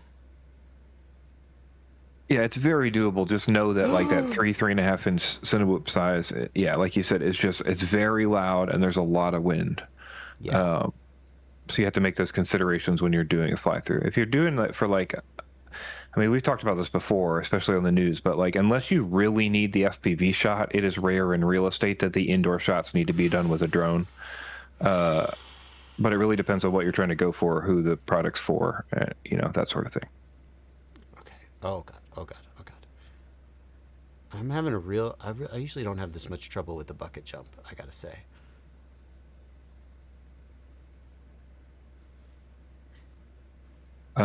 Dirt biking with dumbasses says none of the buttons on my Radiomaster Pocket are reading in Betaflight help. So you have to. Yeah. Go ahead. And make sure you go to you know, you have a radio model, you're bound to the drone or however you're doing it, right? So that in that radio model you're going to have a mixes tab, and on that mixes tab you want to assign the switches to channel 5, channel 6, channel 7. Channel 5 is aux 1, channel 6 is aux 2, and then the 4 sticks are channel 1 through 4. That's how you're going to get those into Betaflight essentially. That's assuming that's where the issue is, but it sounds like that's the issue. If you go to my beginner build series, I have a section about setting up aux modes, as well as my EdgeTX tutorial. I have a section on setting up aux modes. But I would go to my beginner, Joshua Bardwell beginner build. Okay, so the secret to the ice wall is that there are sections where the hammer will sink deeper in and grip better. And the guys who are really good at the game have memorized where they are. I have not. I know where some of them are. Oh, see? But if you just have a really delicate touch, you can make your way up the ice wall, even without knowing where they are. It takes some work, though. See, where is it? Oh, this is going to be a little bit of trial and error. If I'm very fortunate, I may finish the game on the stream. Depends. Global oh no! No. Go ahead. Global Source says, I want to drive my car with a drone. What size would be big enough to get decent airflow? That's a silly question. I don't know. 13 inches. No. Oh! This is like a part of the game that is like extra frustrating for me. Like a lot of the other parts of the game, I kind of feel like I have them figured out, and I don't always execute successfully, but I feel like I know what I need to do. And on this one, I just kind of don't feel like I know what I need to do very well. There we go. That's a good bite. See, but then I make the move wrong. I don't pull myself up the... Oh, see there, that's a good bite. But now what? Like, oh, see, that's a bad bite. That's not digging in very far. So I have to be very delicate. And then, oh. Ah! See, very frustrating. The ice wall is pretty frustrating. Every other part of the game I kind of feel like I've kind of got a grasp on. But the ice wall is... No.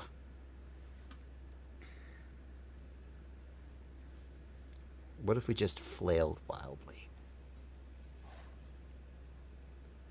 Come on, get in there. So I could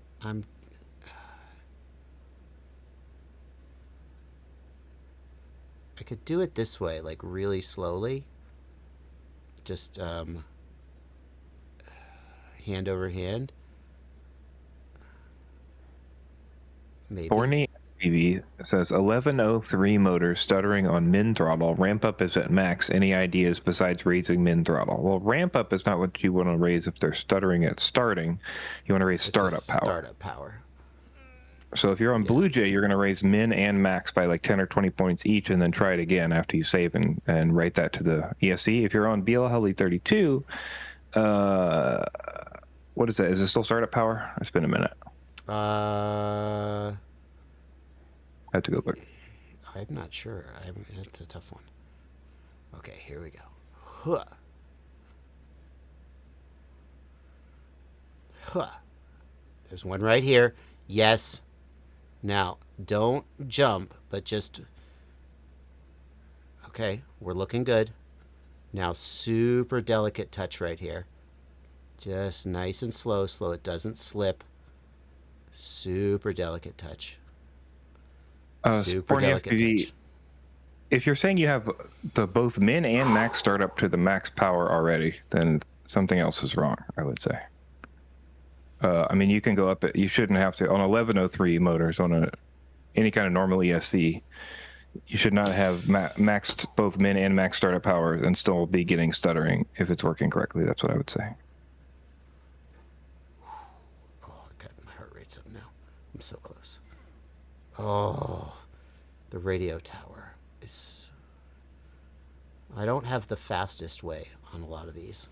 I mean, as evidenced by my overall time. No. But I usually have a way. Oh, nice move. Okay. Oh, that's not going to cut it. Nope. No. Game Cine asks about the stream, where the stream is over. 3 minutes past. We are just playing video games because Bardwell likes to play video games. If I weren't so close to the finish, I would just call the stream. But I'm actually really... This radio tower is the last obstacle in the game. So if I can, like, finish it on stream, I'll feel like I accomplished something.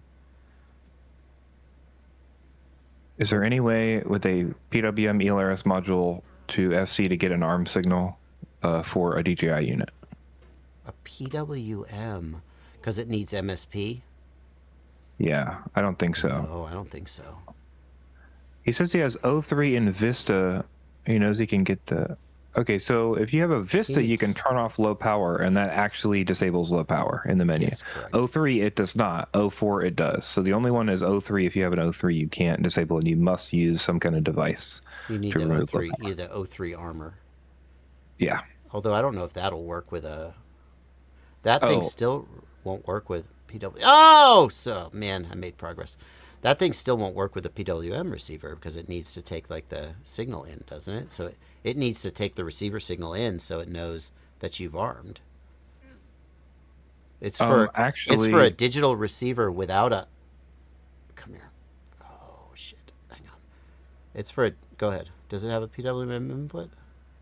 Okay, two things. One is Bry says that is one of the options on the web UI for a pin for ExpressLRS. It might be in 4.0. He's not sure. But they are adding that feature so that you can have a pin out on the ExpressLRS receiver, have an arm signal for DJI. Oh, that's cool. Okay, the other thing is I said Vista, but that is Vista on the V2 goggles. I think on Goggles 2 and Goggles Integra, Vista works as an O3, so low power mode does not work. That is, I believe, correct. Yes! This probably means I've won the game. Oh, I needed to hit that rock a little harder. I don't think I'm going to make it far enough. Oh, hang on. No. Okay, that's a little up. Little up. Little up. There we go. That's going to be a win. Whew! Come on. Come on. Come on. Yes! Whew! All right, I think Ciati is streaming today. We've gotten over it. And now you can get on over. What was my time? To Ciati. 30 minutes. That's a good time. I got a 20-minute time. That's my current best. 30 minutes is still pretty good for me. Yes. Okay, now I don't have to play getting over it on stream anymore. Oh, and now we can start baby steps, right? I don't know. I've spent a lot of time getting mediocre at getting over it. I'm feeling good about myself. I don't know if I would enjoy baby steps as much. Maybe. But I'm psyched that I got the win there on stream. That's pretty fun. All right, guys, we're going to wrap up. Are we back next week? Yeah, we're back next week. Let me just double check my calendar. I'm pretty sure. We're going to get more regular soon. It seems like we might be getting more regular soon, so I kind of want to let people know. Don't speak too soon. Don't speak too soon. Okay. We will be back next weekend, though. We've had like 3 weeks in a row. So that's something. Okay. Don't say that. Why would you say that?